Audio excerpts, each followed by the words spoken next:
Semoga pada saat puncak terpanas di negeri ini 14 Februari 2024 musim hujan pun mulai turun. Ya, Karena apa? Kita lihat Pak Erick Thohir yang merupakan kepercayaan dari Pak Jokowi sekarang ini sebagai Menteri BUMN, yang kebetulan juga Wakil Menteri BUMN itu juga Pak Rosan Roslani. Ini Pak Anies belum diumumkan siapa ketua tim pemenangan atau bahasa mereka adalah Kapten Timnas Amin. Nah, belum diumumkan, kita tunggu saja.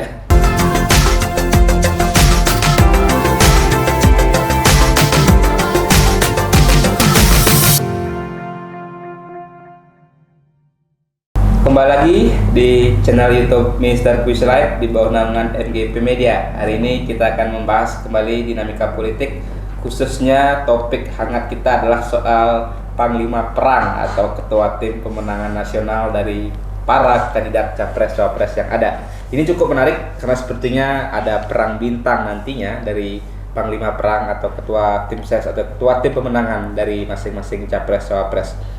Bersama Mr. Puisi kita kembali akan membahas hal ini dan memberikan perspektif kita dari channel YouTube Mr. Puisi Live. Selamat siang Mr. Puisi, apa kabar? Kabar baik. Siang ini Bali belum menunjukkan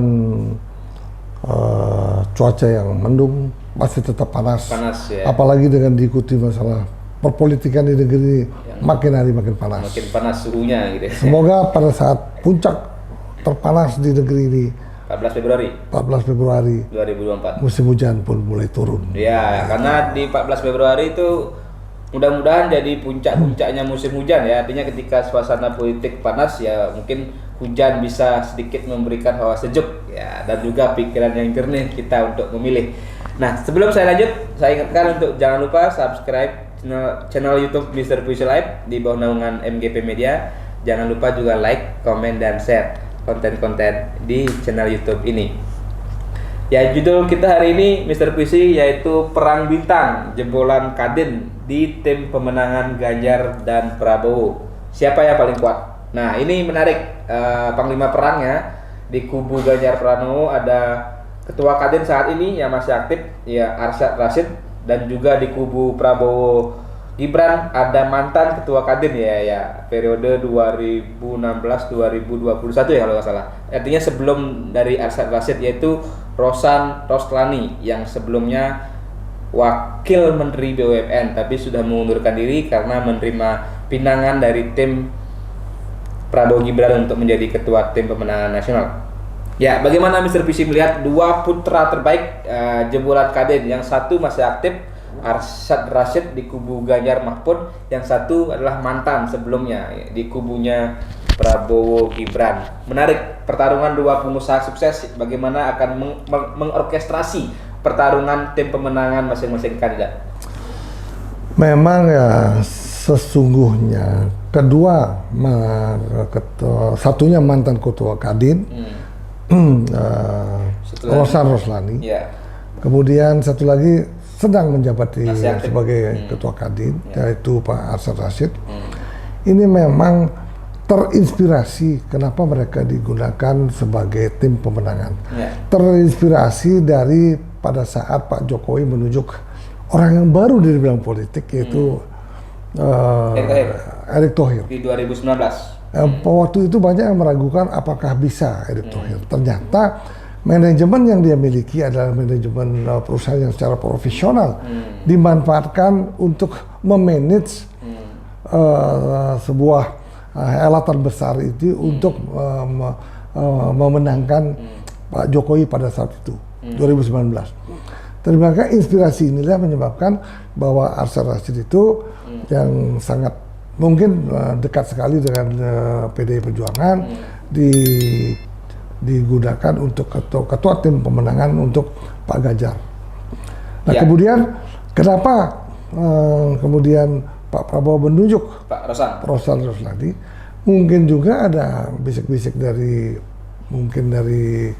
Pak Jokowi mungkin saja bahwa Rosan ini adalah juga mantan ketua Kadin, pengusaha sukses, mantan ketua Kadin, dan dia sudah lulusan sebagai duta besar di Amerika Serikat. Ya, pernah di Amerika. Ya tentunya sangat dibutuhkan sekali para kader-kader pengusaha dan kader-kader ini yang justru mempunyai advantage value ketika dia sangat dekat dengan senator yang di Amerika. Nah itulah karena dukungan daripada Pilpres di Indonesia setiap kali diadakan pemilu perlu juga mendapatkan dukungan negara besar seperti ya. Amerika. Khususnya Amerika dan China, Tiongkok gitu. China dan Amerika perlu ada dukungan dari sana karena terkadang terutama Amerika ini bisa mewarnai setiap perhelatan besar Pilpres di Indonesia. Nah justru itu mungkin sangat menguntungkan untuk Pak Prabowo. Di samping itu juga Ruslan Ruslani ini kan kalau dia sukses memenangkan Pak Prabowo, dia akan menjadi tokoh penting nanti di kementerian berikutnya. Demikian juga Pak Asar Rashid. Kalau Pak Asar Rashid mampu memanage dan mengelola dengan baik sehingga elektabilitas Pak Ganjar itu nanti melejit ke atas dan dia mampu memenangkan Pilpres 2024, dia akan menjadikan orang yang penting di kabinet yang akan datang. Karena apa? Kita lihat Pak Erick Thohir yang merupakan kepercayaan dari Pak Jokowi sekarang ini sebagai Menteri BUMN, yang kebetulan juga Wakil Menteri BUMN itu juga Pak Ruslan Ruslani.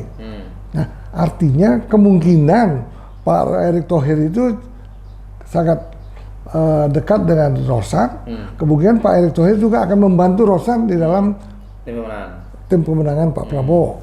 Itu analisa sementara dari kita bahwa memang dibutuhkan orang-orang profesional di bidang manajemen keuangan, di manajemen organisasi perusahaan untuk diterapkan di manajemen politik untuk pemenangan pemilu 2024. Ini sangat penting bagi kemenangan setiap paslon yang ada di negeri yang kita cintai.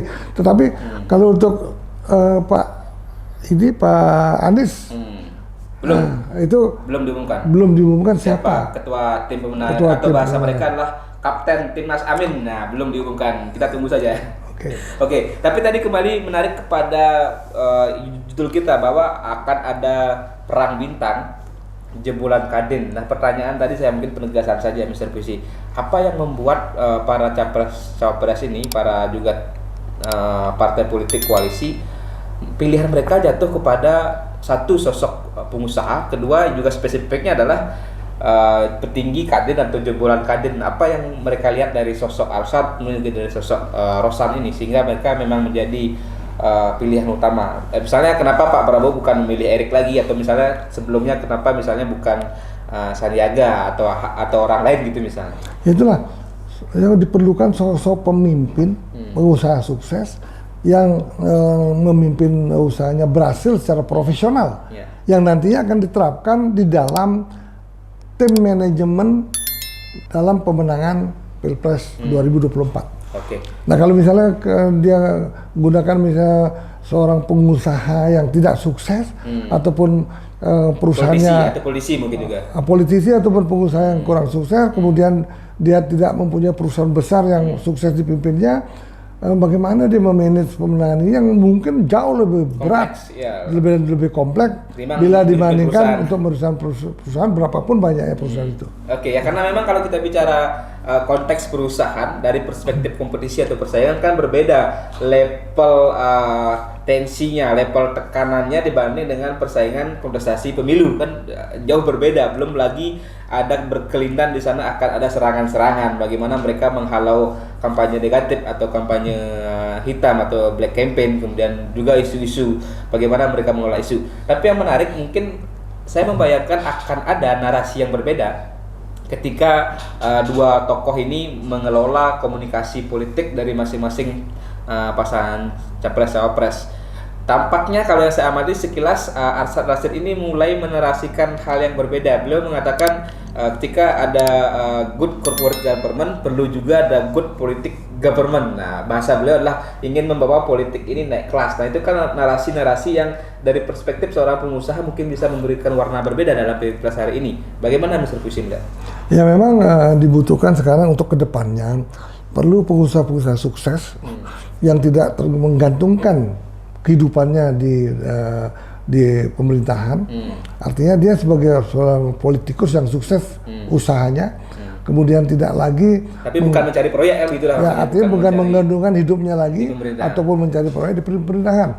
Nah, kalau kita lihat di Amerika, semua presiden yang ada itu semua orang pengusaha sukses yang memang di sana mungkin jauh lebih tertib ya keadaan manajemen organisasi pemerintahannya, sehingga di sana pun yang menjadi presiden banyak juga pengusaha-pengusaha yang sudah sukses, gitu loh.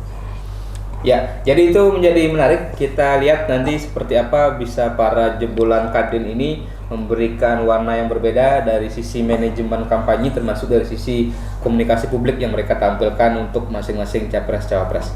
Terima kasih Mr. Pusi. Kita akan sambung dengan topik dan isu yang lebih menarik lainnya. Sebelum saya akhiri, saya ingatkan untuk jangan lupa subscribe channel YouTube Mr. Puisi Live di bawah naungan MGP Media. Jangan lupa juga like, komen, dan share konten-konten di channel YouTube ini. Terima kasih. Salam pemilu damai.